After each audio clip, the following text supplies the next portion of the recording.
Minas Gerais, 17 de agosto de 1996. 4 comerciantes da cidade de Curvelo partiram juntos em um Chevette azul para cobrar uma dívida de grande valor em Belo Horizonte. Nunca mais voltaram. O cheiro de café fresco ainda pairava na padaria do Antônio quando ele fechou as portas às 5h30 da manhã daquele sábado. Aos 52 anos, Antônio Ramos era conhecido na cidade como um homem de palavra. Sua loja de tecidos funcionava há mais de 20 anos no centro de Curvelo, e ele jamais deixara uma dívida em aberto. Por isso, quando o empresário Marcelo Augusto Santos, de Belo Horizonte, começou a atrasar os pagamentos pelos tecidos fornecidos para sua confecção, Antônio não hesitou em buscar aliados. Paulo de Freitas chegou pontualmente às 6 horas, carregando uma pasta de couro desgastada. Aos 44 anos, o dono da mercearia São José tinha o rosto marcado pelas preocupações financeiras dos últimos meses. Esse Marcelo nos deve mais de 40 mil reais, murmurou, ajustando os óculos enquanto conferia os documentos pela terceira vez naquela manhã. José Mauro Andrade apareceu logo depois, dirigindo seu próprio carro, um Chevette azul claro que seria usado na viagem. Aos 39 anos, o vendedor de móveis era o mais jovem do grupo, mas também o mais impaciente. "Chega de conversa por telefone", disse ele, batendo a porta do carro. "Hoje a gente resolve isso cara a cara." Roberto Carvalho foi o último a chegar, trazendo consigo uma sacola térmica com sanduíches preparados pela esposa. Aos 46 anos, o proprietário do armazém central era também o mais cauteloso do grupo. "Minha Conceição fez lanche para todo mundo", anunciou, tentando amenizar a tensão que pairava entre os 4 homens. A dívida que os unia era considerável para os padrões da pequena Curvelo, mais de 60 mil reais em valores da época, uma fortuna que representava meses de trabalho duro. Marcelo Santos havia encomendado tecidos, móveis, alimentos e materiais de construção para uma grande confecção que prometia revolucionar a moda no interior mineiro. Os contratos estavam assinados, as mercadorias entregues, mas os pagamentos nunca chegaram. "Vocês viram o que ele disse na última ligação?", perguntou Paulo, nervoso, que estava esperando uma liberação de crédito do banco. "Já faz 3 meses que ele conta essa mesma história." O Chevette partiu de Curvelo às 6h30, sob um céu cinzento típico do inverno mineiro. A temperatura marcava apenas 8 graus, e uma neblina fina cobria as montanhas ao redor da cidade. José Mauro dirigia com cuidado na BR-135, enquanto os outros 3 conferiam mais uma vez a documentação que comprovaria a dívida. "Lembrem-se do que combinamos", disse Antônio, guardando os contratos em uma pasta marrom. "Nada de discussão. Apresentamos os papéis, damos um prazo final e voltamos para casa. Se ele não pagar até segunda-feira, entramos na justiça." A última vez que foram vistos com vida foi no posto Shell da BR-135, próximo à cidade de 7 Lagoas, por volta das 8h15. O frentista, Valdenir Pereira, lembrou-se deles porque conversaram animados sobre resolver de vez um problema grande. José Mauro comprou cigarros, Paulo pediu informações sobre o trânsito para Belo Horizonte e Roberto deixou uma gorjeta generosa. Eles pareciam confiantes, relataria Valdenir dias depois à polícia. Falavam como se fossem encontrar alguém importante. Ouvi um deles dizendo que hoje ia ser o dia da verdade. O Chevette azul seguiu pela rodovia em direção à capital mineira, carregando 4 homens determinados a recuperar o que lhes era devido. Nas pastas que levavam, além dos contratos comerciais, havia também cartas de cobrança, comprovantes de entrega e até fotografias das mercadorias fornecidas, um arquivo completo que deveria ser suficiente para convencer qualquer devedor. Nenhum deles imaginava que aquela viagem de 2 horas se transformaria no maior mistério da região. As primeiras horas da tarde de sábado trouxeram uma inquietação crescente para as famílias dos 4 comerciantes. Conceição Carvalho foi a primeira a se preocupar quando o marido não chegou para o almoço às 12h, como havia prometido. "O Roberto nunca atrasa sem avisar", confessaria ela depois. "Ele sempre ligava se ia se atrasar." Maria de Fátima Ramos, esposa de Antônio, tentou contato várias vezes durante a tarde. O celular de José Mauro, um aparelho Motorola que era motivo de orgulho do jovem comerciante, permanecia fora de área. Na época, a cobertura de celular era precária nas estradas do interior, mas mesmo assim era estranho que nenhum dos quatro tentasse ligar de um telefone público. Às 18 horas, quando o sol já se punha atrás das montanhas de Curvelo, as quatro famílias se reuniram na casa de Paulo de Freitas. A atmosfera estava tensa, carregada de pressentimentos que ninguém ousava verbalizar. Eles disseram que voltariam até às 5 da tarde no máximo, lembrou Helena de Freitas, ajustando o chale nos ombros para se proteger do frio. Paulo me garantiu que seria só uma conversa rápida em Belo Horizonte. A decisão de procurar a polícia foi tomada no domingo pela manhã, depois que uma noite inteira de vigília não trouxe nenhuma notícia. O delegado Oswaldo Mendes, da delegacia de Curvelo, recebeu o boletim de ocorrência com certo ceticismo. Provavelmente resolveram esticar a viagem, disse ele às famílias. Homem de negócio às vezes aproveita para conhecer a capital. Essa atitude inicial da polícia se tornaria um dos pontos mais controversos do caso. Enquanto horas preciosas se perdiam, nenhuma operação de busca foi organizada. O argumento oficial era que não havia indícios de crime. Apenas 4 homens adultos que haviam saído voluntariamente de casa. Foi Luciano Andrade, irmão mais novo de José Mauro, quem tomou a iniciativa de percorrer a rota entre Curvelo e Belo Horizonte. Na segunda-feira, ele dirigiu pela BR-135, parando em cada posto de gasolina, lanchonete e oficina mecânica ao longo do caminho. Todo mundo lembrava deles no posto de Sete Lagoas, contaria Luciano anos depois. Mas depois dali, era como se tivessem sumido no ar. Ninguém mais viu o Chevette azul. A primeira pista real apareceu na terça-feira, quando um funcionário da fazenda Santa Luzia, localizada em uma estrada vicinal próxima a Pedro Leopoldo, encontrou o Chevette abandonado próximo a uma porteira. O carro estava trancado, sem sinais de arrombamento ou violência. As chaves não foram encontradas. A perícia técnica revelou detalhes intrigantes. Não havia impressões digitais estranhas no veículo. A gasolina estava pela metade e o odômetro indicava exatos 847 quilômetros, condizente com a distância entre Curvelo e aquele local. Mais misterioso ainda, as pastas com os documentos comerciais haviam desaparecido completamente. Era como se alguém tivesse limpo o carro com muito cuidado, observou o perito criminal João Batista Silva. Nem mesmo as impressões dos próprios donos estavam claras no volante e nos bancos. A descoberta do veículo trouxe um alívio temporário para as famílias. Finalmente, havia uma pista concreta, mas também intensificou as preocupações. Se o carro estava ali, onde estavam os 4 homens? O delegado Mendes organizou buscas na região, mobilizando bombeiros, polícia militar e voluntários da comunidade. Durante uma semana inteira, bateram o mato em um raio de 10 quilômetros ao redor do local onde o Chevette foi encontrado. Usaram cães farejadores, helicópteros e até mesmo radiestesia, uma técnica controversa que alguns familiares insistiram em tentar. Nada foi encontrado.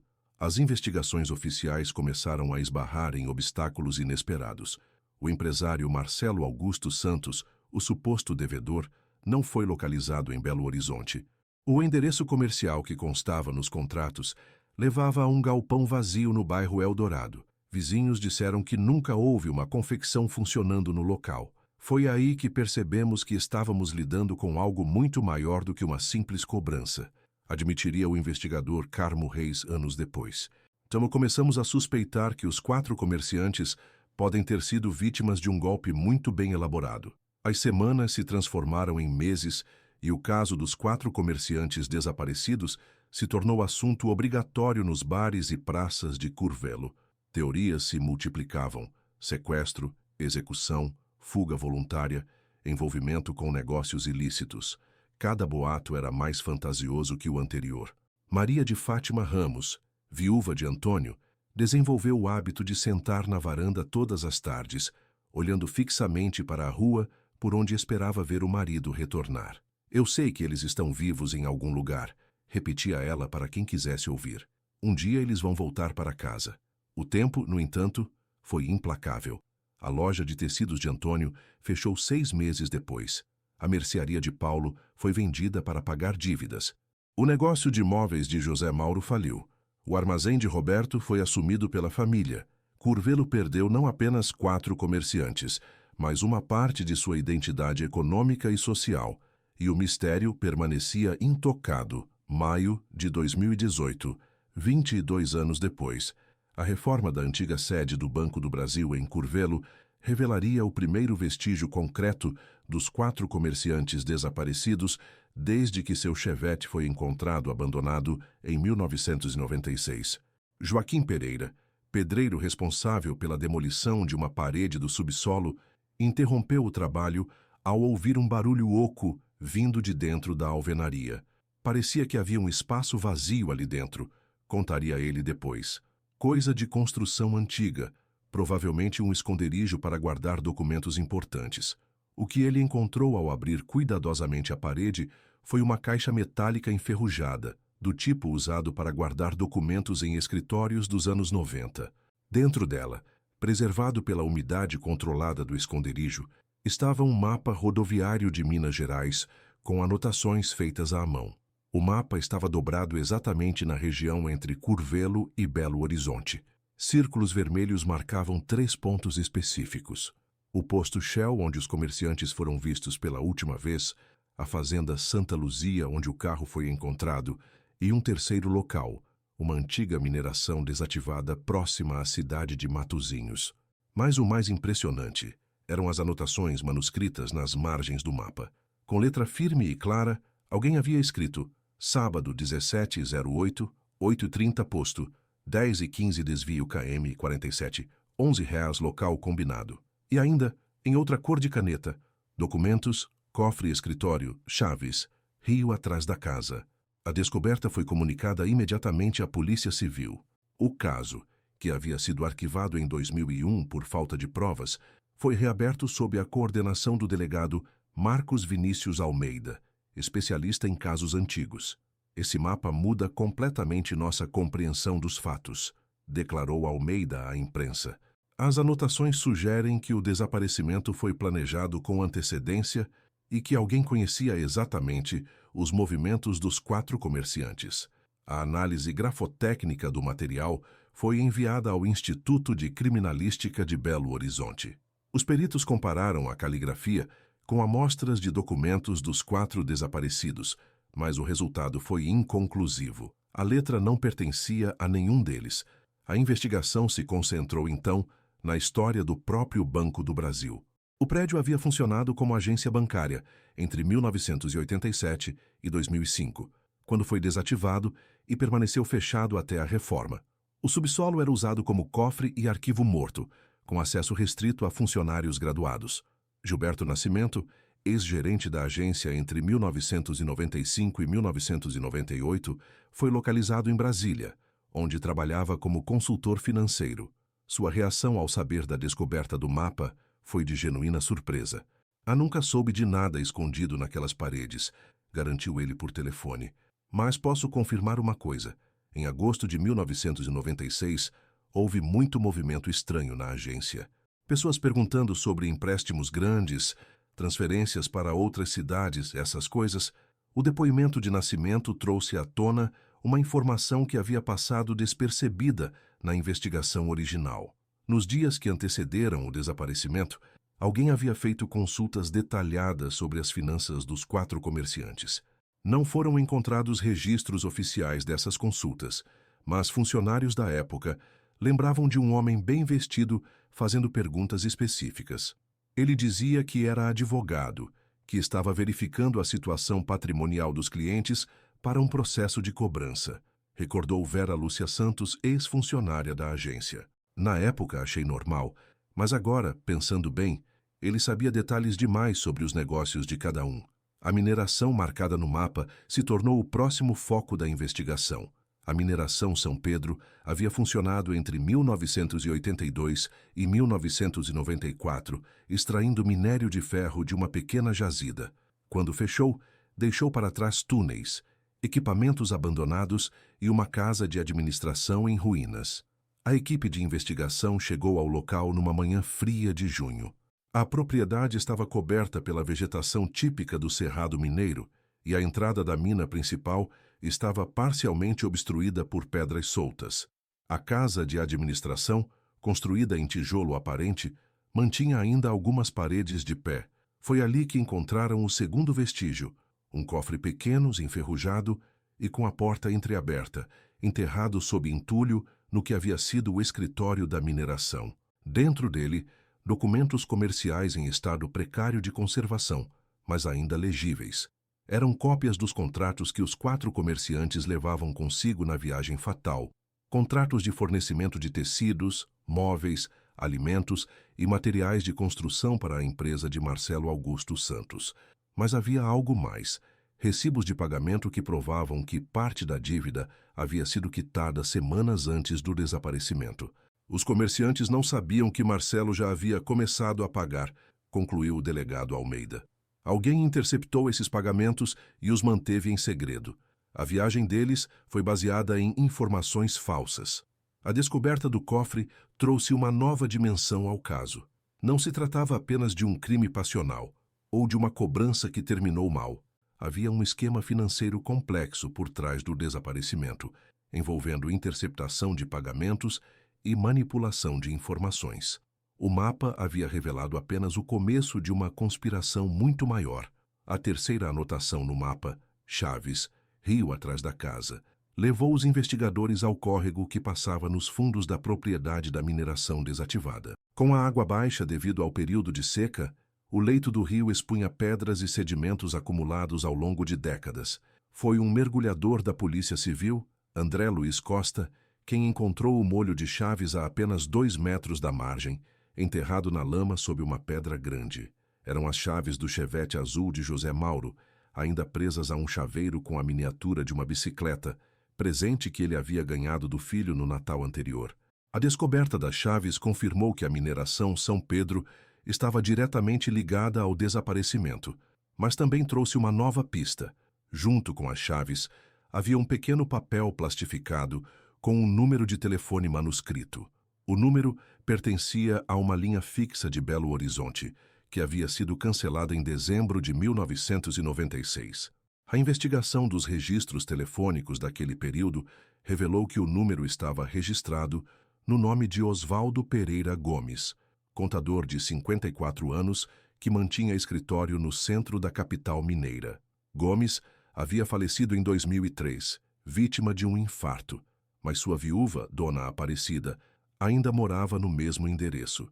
O encontro com Dona Aparecida aconteceu numa tarde de julho, na modesta casa do bairro Carlos Prates, onde ela vivia sozinha há 15 anos.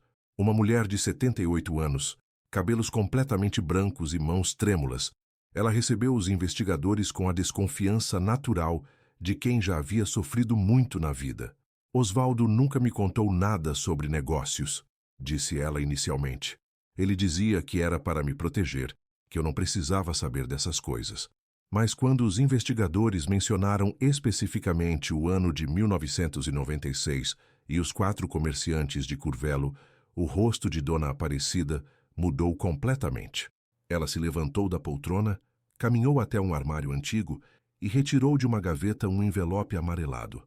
Desde que Osvaldo morreu, eu venho guardando isso, disse ela, com a voz embargada. Ele me fez prometer que, se alguém um dia viesse perguntar sobre aqueles homens de Curvelo, eu deveria entregar isto. O envelope continha uma carta de 3 páginas, escrita à mão pelo próprio Osvaldo, datada de 15 de novembro de 1996, apenas 3 meses após o desaparecimento. Era uma confissão completa. Aparecida, se você está lendo isto, é porque finalmente alguém descobriu a verdade sobre o que aconteceu com aqueles comerciantes. Não consegui mais viver com esse peso na consciência e preciso que você saiba de tudo antes que seja tarde demais. Eu não matei ninguém, mas ajudei a criar a situação que levou à morte deles, e isso me torna tão culpado quanto quem puxou o gatilho. Tudo começou quando Marcelo Santos me procurou em julho de 1996. Ele me contratou para interceptar os pagamentos que estava fazendo aos fornecedores de Curvelo. A ideia era fazer com que eles acreditassem que continuavam sendo enganados, para que ele pudesse negociar descontos maiores. Eu falsifiquei recibos, desviei transferências bancárias, menti para os comerciantes quando ligavam pedindo explicações. Achei que fosse apenas um golpe financeiro. algo sem maiores consequências. Mas Marcelo tinha outros planos. Quando os 4 decidiram vir pessoalmente cobrar a dívida, ele me pediu para conseguir informações detalhadas sobre eles: horários, hábitos, situação financeira. Disse que era para se preparar para a negociação. Foi aí que cometi o erro que mudou tudo. Contei para Marcelo que eles viriam armados, informação que obtive através de um conhecido na polícia de Curvelo. Na verdade, eles só estavam levando documentos, mas Marcelo acreditou que representavam uma ameaça real. No sábado, 17 de agosto, recebi uma ligação dele às 11h30. Estava em pânico, dizia que tudo havia dado errado, que os comerciantes o tinham reagido e que ele havia precisado tomar uma decisão rápida. Entendi imediatamente o que havia acontecido. Marcelo me pediu para encontrá-lo na mineração, onde costumávamos nos reunir para acertar os detalhes do esquema. Quando cheguei lá, vi que ele não estava sozinho. Havia mais 2 pessoas com ele, homens que eu nunca havia visto antes. Eles estavam queimando documentos numa fogueira atrás da casa da mineração. Marcelo me entregou o cofre com os contratos originais e me disse para escondê-lo. É a única prova de que eles realmente deviam dinheiro, disse ele. Se alguém perguntar, você confirma que eram caloteiros perigosos. Nunca mais vi Marcelo depois daquele dia. Soube depois que ele havia deixado Belo Horizonte e se mudado para o Espírito Santo. Os outros 2 homens sumiram também. Aparecida, eu sei que fui covarde. Deveria ter procurado a polícia imediatamente. Deveria ter contado a verdade para as famílias daqueles homens. Mas tinha medo de ser considerado cúmplice de assassinato. Agora, com este câncer me consumindo, não posso mais carregar esse segredo. Se você está lendo isto, faça o que eu não tive coragem de fazer. Entregue esta carta à polícia e conte tudo o que sabe. Os corpos dos 4 comerciantes estão enterrados numa antiga galeria da mineração, a aproximadamente 50 metros da entrada principal. Marcelo me mostrou o local antes de partir. Disse que ninguém nunca iria procurar ali. Que Deus me perdoe e que ele dê forças àquelas famílias para superarem a verdade. Osvaldo Pereira Gomes. A carta causou comoção na equipe de investigação e foi imediatamente encaminhada para a perícia grafotécnica. A confirmação da autenticidade veio uma semana depois. A caligrafia era realmente de Osvaldo Gomes. Com mandado judicial em mãos, a equipe retornou à mineração São Pedro acompanhada de peritos, bombeiros e equipamentos de escavação. A busca na galeria indicada por Osvaldo levou 3 dias de trabalho intenso. Na manhã de 2 de agosto de 2018, exatos 22 anos após o desaparecimento, os corpos dos 4 comerciantes foram encontrados exatamente onde a confissão indicava. Os restos mortais estavam em estado de esqueletização, mas a perícia conseguiu identificar objetos pessoais: a aliança de Antônio Ramos, o relógio de Paulo de Freitas, a carteira de José Mauro Andrade e o terço de Roberto Carvalho. A causa da morte foi estabelecida através da análise dos ossos. Todos haviam sido executados com tiros na cabeça, provavelmente de forma sumária e sem chances de defesa. Marcelo Augusto Santos foi localizado em Vila Velha, no Espírito Santo, onde vivia sob identidade falsa trabalhando como corretor de imóveis. Preso em flagrante, ele inicialmente negou qualquer envolvimento, mas diante das evidências, a confissão de Osvaldo, os objetos encontrados, os registros telefônicos, acabou admitindo sua participação no crime. Em seu depoimento, Marcelo revelou detalhes que não constavam na carta de Osvaldo. Os comerciantes realmente haviam chegado à mineração acreditando que iriam encontrá-lo para uma negociação. Quando descobriram que se tratava de uma emboscada, tentaram fugir, mas foram dominados pelos comparsas que Marcelo havia contratado. E nunca foi minha intenção matar ninguém, declarou ele durante o interrogatório. A ideia era só assustá-los, forçá-los a aceitar um acordo. Mas quando eles começaram a gritar, a ameaçar chamar a polícia, meus companheiros entraram em pânico. Os outros 2 executores nunca foram identificados. Marcelo se recusou a revelar suas identidades, alegando temer pela própria vida e pela segurança da família. O julgamento de Marcelo Augusto Santos aconteceu em março de 2019, no Fórum de Curvelo, numa sessão que durou 3 dias e mobilizou toda a região. As famílias dos 4 comerciantes, após 23 anos de incerteza, finalmente puderam enterrar seus mortos e encontrar alguma forma de paz. Maria de Fátima Ramos, viúva de Antônio, aos 84 anos, foi uma das poucas que viveu para ver a conclusão do caso. Durante seu depoimento como vítima, ela disse apenas: "Eu sempre soube que meu marido não tinha fugido da família. Ele era um homem honrado, que não merecia morrer daquela forma." Marcelo foi condenado a 87 anos de prisão por homicídio qualificado, 4 vezes, ocultação de cadáver, formação de quadrilha e estelionato. Aos 67 anos, dificilmente verá a liberdade novamente. O caso dos 4 comerciantes de Curvelo se tornou um marco na investigação de crimes antigos em Minas Gerais. Demonstrou que, mesmo depois de décadas, a verdade pode emergir dos lugares mais inesperados: uma parede velha, um rio seco, a consciência pesada de um cúmplice. Hoje, uma placa na entrada de Curvelo homenageia a memória de Antônio Ramos, Paulo de Freitas, José Mauro Andrade e Roberto Carvalho, lembrando que eles morreram defendendo a honestidade no comércio e a dignidade do trabalho a antiga mineração São Pedro foi transformada em memorial. E todos os anos, no dia 17 de agosto, as famílias se reúnem lá para uma missa em memória dos 4 homens que saíram de casa numa manhã fria para cobrar o que era seu por direito e nunca mais voltaram. O mapa encontrado na parede do banco permanece como evidência no arquivo da Polícia Civil. Mas sua descoberta levantou uma questão que nunca foi completamente esclarecida: quem o escondeu ali e por quê? Oswaldo negou em sua confissão ter qualquer relação com o banco, e nenhum funcionário da época admitiu conhecimento do esconderijo. Alguns investigadores acreditam que pode ter havido um quinto envolvido no crime, alguém com acesso ao subsolo do banco, que guardou o mapa como uma espécie de seguro de vida ou prova contra os executores. Mas essa pessoa, se existiu, levou seu segredo para o túmulo. O que permanece como lição é que a ganância e a desonestidade podem transformar uma simples transação comercial numa tragédia que atravessa gerações. Os filhos dos 4 comerciantes, hoje adultos, carregam consigo não apenas a saudade dos pais, mas também a certeza de que a justiça, mesmo tardia, ainda pode prevalecer. Em Curvelo, cidade onde todo mundo se conhece, o caso mudou para sempre a forma como os negócios são conduzidos. Contratos são mais rigorosos, cobranças são feitas sempre com testemunhas, e ninguém mais viaja sozinho para resolver pendências financeiras.